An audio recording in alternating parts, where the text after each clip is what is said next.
people who are thinking of changing their diet to the vegan one might consider about the adequacy of protein in their diet. Nowadays, more and more people suffer from chronic diseases like obesity and cancer. These diseases were noted to be related to diet, mainly overconsumption of animal foods, refined carbohydrate and sugar, but inadequate consumption of vegetables and fruits. There is a general understanding that dietary protein must come from animal foods, and the more the better. In fact, if one look at the recommendation for cancer prevention, there are several which are more important, like eating a variety of vegetables, fruits, whole grains, and pulses, such as beans. Very few people in Hong Kong can do this. Limit consumption of red meat, such as pork, and avoid processed meat like sausages and ham. Again, very few people in Hong Kong can do this. So no wonder we are seeing more and more people suffering from cancer. Studies have shown that women in Hong Kong are eating a lot, especially when they are pregnant and breastfeeding their babies. For a body weight of 50 kilogram woman, what she needs is 40 grams of protein before pregnancy and 60 grams during pregnancy and during lactation. However, the average protein they are taking was as high as 90 grams and even 120 grams while breastfeeding their babies.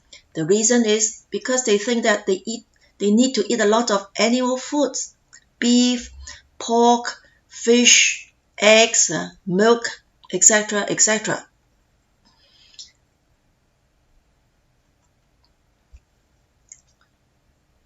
On the other hand, they are having too little dietary fiber.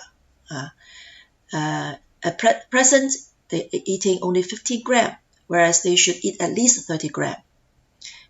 It is because they are eating too little vegetables, fruits, whole grains, and beans. And what happens is that women, when they are pregnant or breastfeeding, they usually put on body weight and may suffer from GI problem, having GI upset, because they are not eating healthily. Previous studies have shown that Hong Kong children are eating too much animal protein either. This is the average protein intake. In the first 5 years, it was too much higher than the recommended, which is mean plus 2SD. The protein requirement, let us calculate. 1 egg, 1 cup of milk gives you 7 grams of protein. So that's why many dietitians would like to say 1 portion of protein equals to 7 grams protein. So let us see 1 portion of protein, 7 grams. If it's pork, it's like this amount, and tofu, like this amount.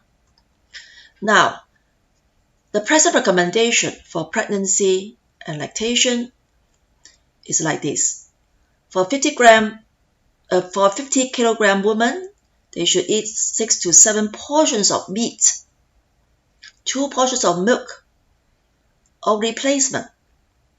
So some people might interpret it as, if I eat a piece of pork or a piece of fish, this would fulfill the requirement of 7 portions of meat.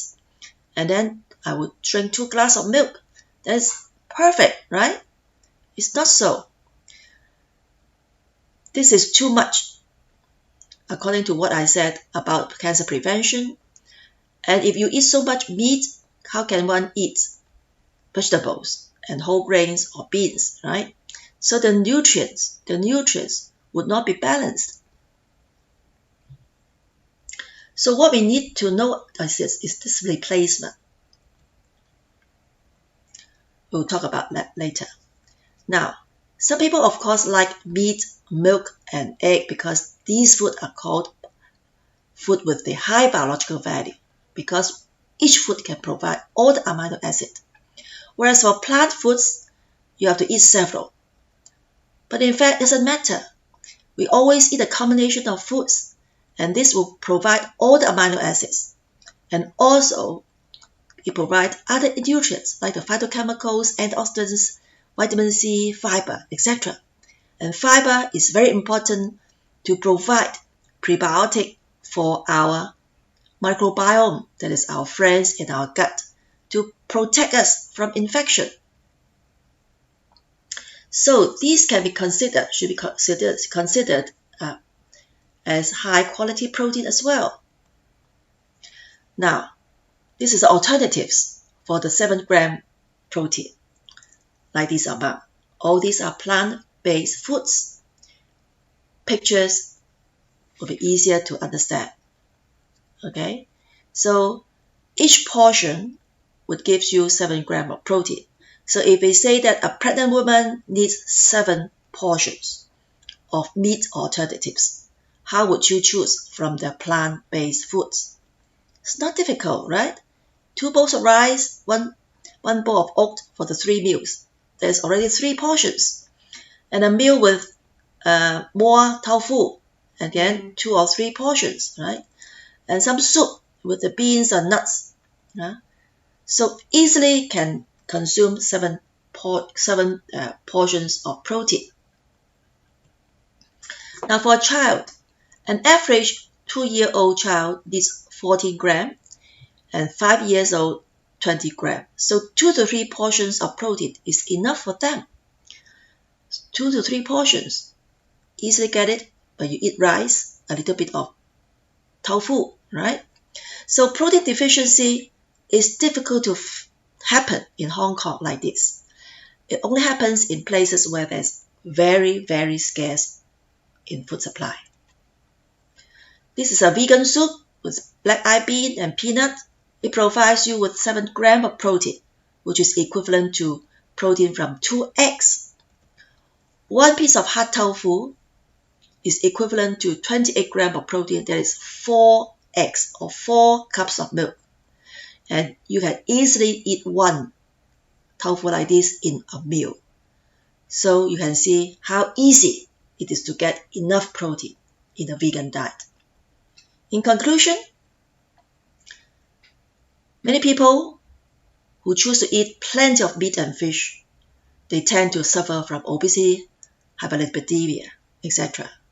So we should be aware of overnutrition, and a healthy vegan diet can provide adequate protein.